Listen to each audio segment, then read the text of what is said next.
Hello, I'm Waylon Weeks, and this is my LightTracker. Start by showing my code here. Ooh.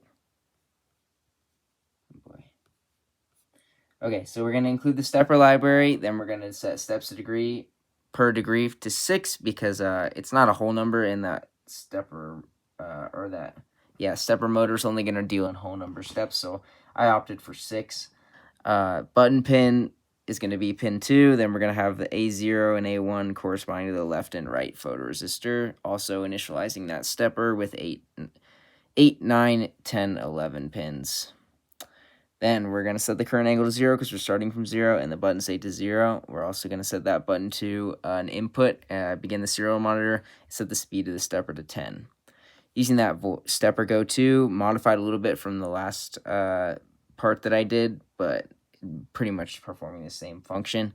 Button state is going to be a digital read from the button pin to basically see if it's pressed. Then we're going to have a brightest value and angle based on if that button is pressed. We're going to go through, iterate through 0 to 120 degrees, reading both photoresistors and taking that average, the greatest average to be the brightest value, and also that brightest angle to be the spot where we get that greatest average.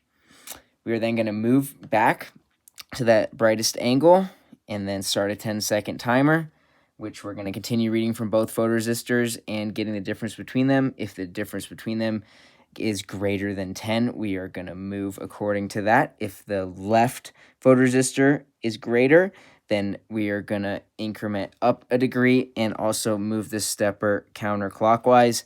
And then this other condition is the opposite of that. So if the right photoresistor is greater, then we are going to move clockwise and go down a degree. And then finally, we are going to return to 0.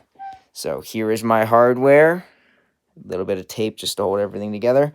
Already uploaded that code, so I'm going to click the button.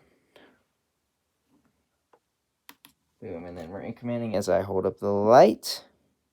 I'm going to go through 0 to 120. And then it's going to follow my light as I move right. It's going to move right. As I move left, it's going to move left. As I move right, it's going to move right, left. And then it goes back to 0.